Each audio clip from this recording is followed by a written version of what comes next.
Hey guys, Helen Hart Smith again here from the Heart of the Witch's Path YouTube channel. Welcome back. I thought today that I would do a companion video that will go along with this week's blog post. Now, this week's blog post, I'm dealing with my top 5 favorite tarot decks. So if you're interested to see what the other 4 are, you can check out the link below and it'll take you to my blog posting where I have some pictures of the cards and a little bit of a description and a background why I like it, that kind of a thing. But I thought today what I would do is I would show you and go into a little bit more depth with my favorite deck. And I love tarot decks. Let's just state it that way. And it was really hard to boil down my collection to just 5. And I recently went through my collection and purged out a few decks that either didn't resonate with me or ones that I didn't use or whatever. And so I found new homes for them. And so that left me with, just the ones that I really like. And then to pick out the top 5, it was really, really hard. And honestly, to come down to my top 2, it was really hard to rank them because my second deck is one that I've had for a really long time and had really great results with. So again, if you're interested to see the other 4 decks, check out the link below, go to my blog, and you'll see those. But today, what I wanted to share with you is the Steampunk Tarot deck by Barbara Moore and artwork by, I am not sure how this first name is pronounced. I'm going to call it, I'm going to say Allie, A-L-Y. Allie Fell did the illustration work. I've talked about before how much I love steampunk. And this is the only steampunk deck that I have. I know that steampunk is becoming more popular and a lot of people are getting into it and stuff like that. And so there's numerous decks that are out there, but I think that this is the best one. And when I saw it for the first time, I had to have it. And so the deck comes with the cards, which I'm going to go through with you. I actually took the time to put them in order because this is a deck that I use daily. This is one that I take with me and I pull a card daily. And so this is a loved deck, as you'll see when we get into it. But it came with the deck and it came with this book. Now I'll come back to the book because I really, really like how this deck is put together. But I wanted to tell you that because of my love of steampunk, I had actually run across some illustrations that were done by Allie Fell, on doing some Pinterest searching and things of that nature. And so I'd come across some of his artwork and fell in love with it, just seeing it at that point. And then when I saw this deck in the box, I was like, that looks really, really familiar. And so that's what prompted me to pick up the deck, aside from the fact that it was, steampunk as well. But that was like a clincher for me because I'd already seen this person's artwork and had already liked it. So that was a big selling point for me. So I got those came together. And then a coven sister of mine for Yule, I don't think it wasn't last year. I think it was the year before, but she found a deck. Now this is another card. This is a bag. She found that, and so this is what the cards live in, which this is actually, I believe it's the depiction of the magician, which we will get into when we look at the deck. So without further ado, let's look at the cards. I'm probably not going to go through all all of them, all 72. I picked up like a first hunk. Let's see how time goes. And I definitely want to show you the major arcana, and I definitely want to show you like the kings and queens, knights and pages. But we'll see how time goes. If I go through every one. So here we have the Fool, 0. And this individual, the chimney sweep, you will see a lot throughout the deck. And it's kind of dark. I'm trying to find a good way to hold this. You'll also notice the little dog down here. This little white dog, which reminds me of my aunt's dog so much. So I'm going to call that dog Maisie. This little dog appears throughout the deck as well. So she really tells the story. Oh, I was wrong. It wasn't the magician. Here we have the magician. And does he not look like an arcane ceremonial mage? I mean, oh, look at that. He looks amazing in his circle. Love that. Oh, before I forget, here's what the back looks like. Love the cogs. Love, the pentacle and the sword and the cup and the wand all depicted as well. Love that. Here, I knew it was one of the first few, so it's the High Priestess that is depicted on the bag. I mean, how gorgeous. I mean, really, this is like some of the best artwork on cards that I've ever seen. And, you see that's the Venus, I believe, planetary sign. We've got a clock up here. This is the Empress, and doesn't she look luscious on that fainting couch? And that gown and those shoes, beautiful. Really well done. The Emperor, love him with his goggles. Oh, the goggles and the cogwork. And the depictions here on the throne. Oh, I think it's air and fire. Christopher Penczak, don't judge me if I got it wrong. Those symbols for the elements on the throne there. Here we have the Hierophant. Beautiful depiction of, an aged grandfather, maybe, talking to the grandchildren, telling them stories. You see the books here. Beautiful card. Beautiful card. The Lovers. I mean, look at the detail. I love the tree on her side, the lights, the punked out lights. I love her corset. I love the angelic reference. Oh, just absolutely beautiful. The Chariot. This is actually one of the images that I saw prior to purchasing the deck. Just the detail. I like the lighting in this card. Very much a theme that goes throughout the deck as well. Here we have Strength with that infinity symbol up in the air. And the classic Aesop's fable of pulling a thorn from the lion's paw. That's a beautiful image. Here we have the Hermit. Love that hourglass that's almost like a lamp, and his cane. And, he's definitely outside of the city of London. And it's almost like he's in a garbage, heap. But he's looking for something of worth. And here we have the Wheel of Fortune. And again, here we have the elemental signs, the pentacle, clock. And then around the wheel, we have all of the astrological symbols. That's beautiful. And here is Justice. Look at those scales. Let me try to get that. The scales.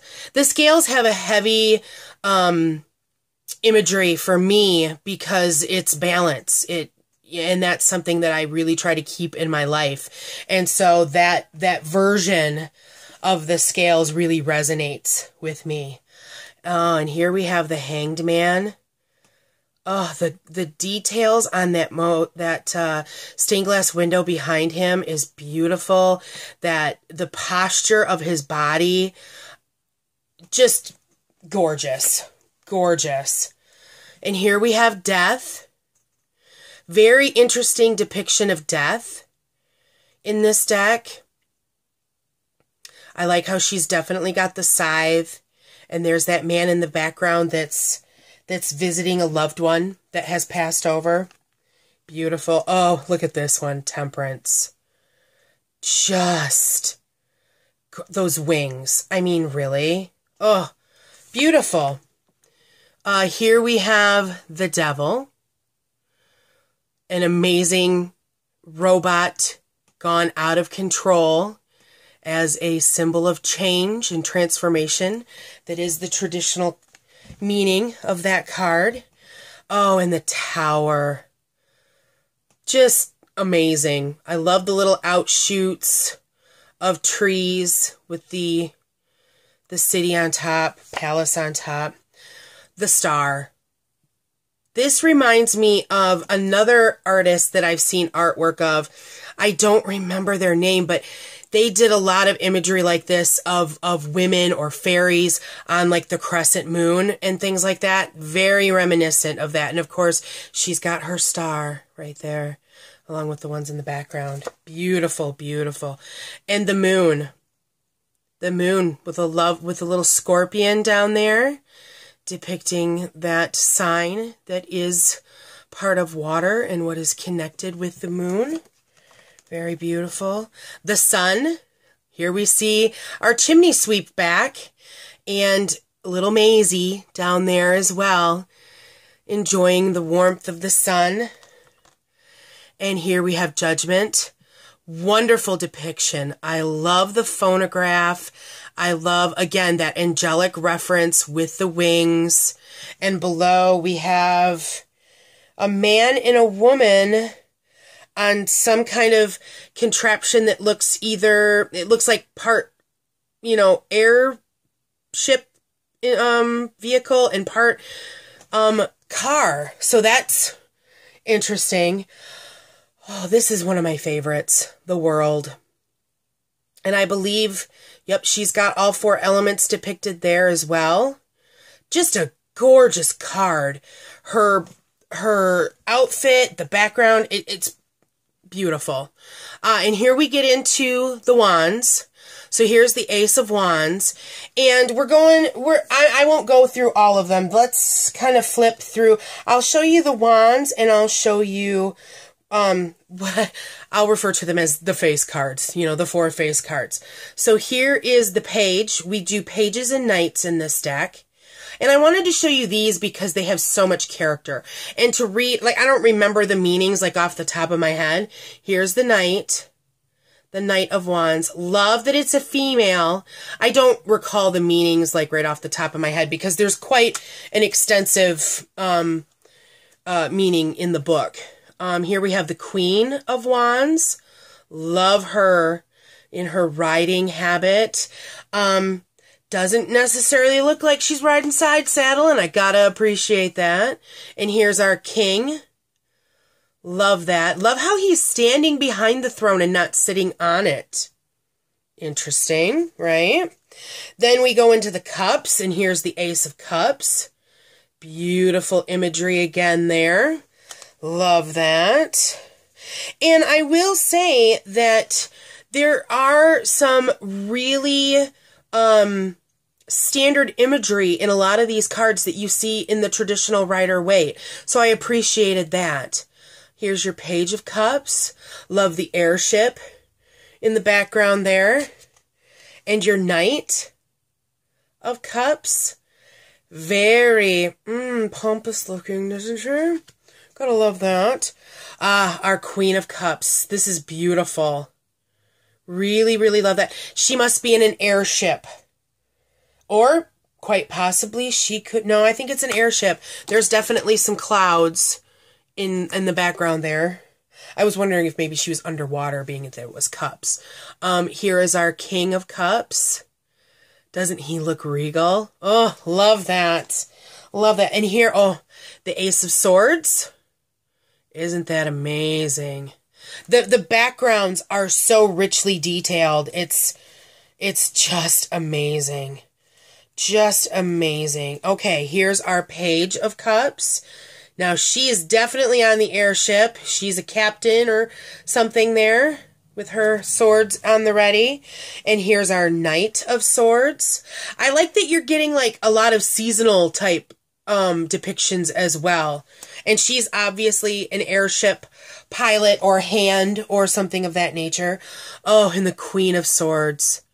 Look at that headpiece. Just beautiful. And the King of Swords is very reminiscent to me of that Hierophant. Love that depiction. Oh, and here we have Pentacles, the Ace of Pentacles. Love that. I mean, the detail. And that sells me on a deck more often than not.